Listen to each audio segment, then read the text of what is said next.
क्या एक मुस्लिम स्टूडेंट को वंदे मातरम गाने के लिए लीगली फोर्स किया जा सकता है? अगर वो रिलीजियस बिलीफ की वजह से गाने से मना करे तो क्या नए लॉ के अंडर वो क्रिमिनल ऑफेंस होगा? Let's understand the law without politics and constitution. Prevention of insults to national honour act 1971 में 2026 अमेंडमेंट के थ्रू वंदे मातरम को स्टैट्यूटरी प्रोटेक्शन दिया गया है। अब सेक्शन 3 का प्रोटेक्शन में नेशनल सॉन्ग भी कवर होता है।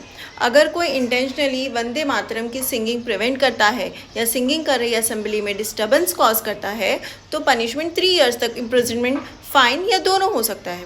लेकिन यहाँ एक एक्सट्रीमली इम्पॉर्टेंट डिस्टिंक्शन है। क्या? लॉ का वर्डिंग देखिए। सिंगिंग को इंटेंशनली प्रिवेंट करना, असेंबली को डिस्टर्ब करना, सिर्फ इतना ही कि कोई इंडिविजुअल खुद नहीं गा रहा है, ऑटोमेटिकली इसका मतलब ये है कि उसने किसी असेंबली की सिंगिंग प्रिवेंट या डिस्टर्ब कर दी। So non participation and intentional obstruction are legally different concepts. अब बिजॉय एमैनुअल के बारे में हम लोग जानते हैं, जो कि एक सुप्रीम कोर्ट का बहुत ही लैंडमार्क जजमेंट है। Bijoe Emmanuel versus state of Kerala. 3 school student Jehovah witnesses faith से बिलोंग करते थे। उन्होंने नेशनल एंथम गाने से मना किया because of their genuinely held religious belief, but they stood respectfully when the national anthem was sung. Supreme court ने कहा कि उनके fundamental rights under article 19 clause 1 subsection 1 freedom of speech and expression and article 25(1) freedom of conscience and religions were violated. Court ने specifically hold किया कि सिर्फ national anthem ना गाना जब पर्सन रिस्पेक्टफुली स्टैंड कर रहा हो ऑटोमेटिकली ऑफेंस नहीं बन जाता है। बट यहाँ पे एक थोड़ा सा लीगल कैच है कि बिजॉय एमैनुअल वंदे मातरम के केस में डिसाइड नहीं हुआ था, वो नेशनल एंथम के कॉन्टेक्स्ट में डिसाइड हुआ था।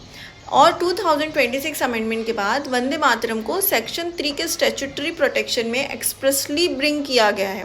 इसलिए ये कहना लीगली इनकरेक्ट होगा कि बिजॉय एमैनुअल की बेसिस पर मुस्लिम स्टूडेंट्स को वंदे मातरम के केस में ऑटोमेटिकली एग्जेम्पशन मिल गई है।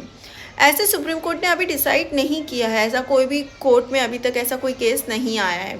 तो रियल कॉन्स्टिट्यूशन क्वेश्चन ये है कि can the state protect a national symbol while also respecting an individual's genuine freedom of conscience under Article 19 and 25। मेरे व्यू में पेट्रियोटिज्म का मतलब सिर्फ एक प्रिस्क्रिप्ट फॉर्म में एक्सप्रेशन नहीं हो सकता है।